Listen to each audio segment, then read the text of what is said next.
So good morning everyone, my name is Sandra Lynn Idisan and I will be the reporter for today's lesson.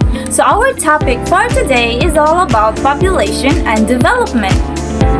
Okay, now population and development are intrinsically linked. So what do we mean by intrinsically linked?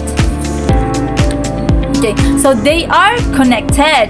Now, why? Why they are connected? Because more people can help a country grow.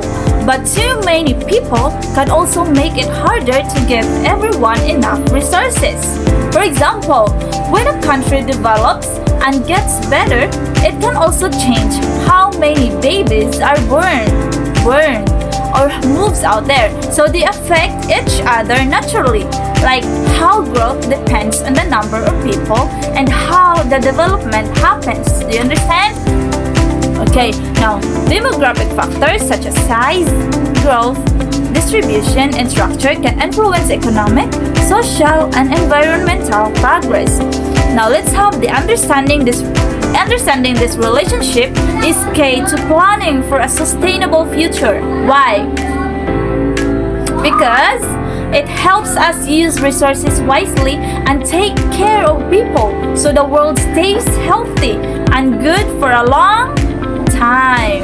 Okay, now let's proceed with the K population dynamics. Okay, so from the word dynamics, what is dynamics? Okay, now it is something that is always changing or moving. Now, population growth, rate of increase or decrease in population size, number of people getting better, bigger or smaller over time. Now let's have the age structure, proportion of people in different age groups such as young versus elderly. The way a population is made up of different age groups, so like children, adults, and seniors. Now let's have the urbanization, movement of people from rural to urban areas. So we all know that urban areas is city and rural is province. Okay, it is more people moving to cities and towns, making them bigger and more crowded. Now let's have the last one, migration, movement of people within a country or across borders. Now, people moving from one place to another. For example, me, I will move to Japan to find a better job. That is migration. Moving from one place to another. That is migration. Okay, do you understand? Okay, thank you so much. Now let's have the economic impact. We have here some resource allocation. Rapid growth increases demand for food, water, energy, and housing. Now, if you have 10 candies, for example, if you have 10 candies and 5 friends, you decide how many candies each friend gets.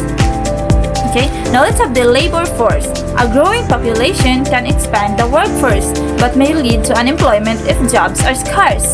For example, if the people who work or want to work in a city like teachers, doctors, farmers, and factory workers. Now let's have the they make up the labor force because they help produce goods and services. Yeah. Now let's have the demographic dividend. Okay, now demographic dividend, accelerated economic growth when the working age population is larger than the dependent population, children or elderly. So it is when a country has lots of young people ready to work, because most people are in the working age, the country can grow faster and become richer if they have jobs and opportunities. It's like a big boost for the economy. Okay? Okay, now let's have the social and environmental impact. Social, strain on education and healthcare systems, close link to gender equality and women's rights. And the environmental, depletion of natural resources such as deforestation and water scarcity, increased pollution, waste, and contribution to climate change. Now let's have the how development affects population. Now we have here fertility rates, tend to decline with better education, women's empowerment, and access to family planning. No? Fertility rates go down when people have better education because women have more power to make choices and family planning is easier to get. You understand? Okay, thank you. Now let's have the life expectancy increases with improved healthcare, sanitation, and nutrition. Now people live longer because of better healthcare, clean water, and good food. Now number 3, migration patterns. Economic development can reduce or redirect migration flows. So when the economy grows, people might leave their homes or they might move to different places for new changes. Are we clear? Thank you. Now let's have the challenges and opportunities. So let's proceed with the challenges. Okay, we have managing rapid urbanization. So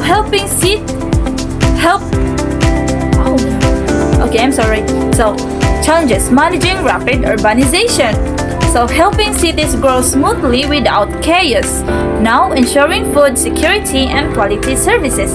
So making sure that everyone has enough good food, healthcare, and education.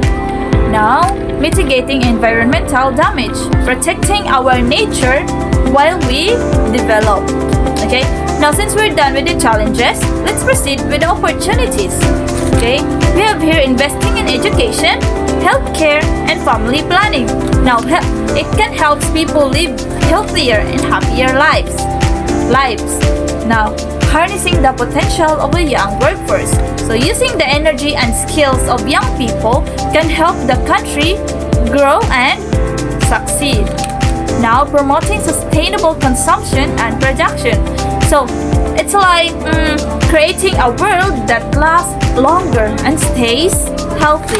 Yeah, thank you so much. Now let's proceed with the conclusion. Population and development influence each other in complex ways. How? Because when a population grows or shrinks, it affects how resources are used and how society develops. For example, a large population might need more schools and hospitals, but if resources are limited, it can cause problems. Naturally. Okay? Sustainable development requires balancing population trends with resource availability. So, if too many people use too many resources, it can lead to environmental damage and shortages. We need to match our growth with what the earth can provide so future generations can also thrive. Are we clear?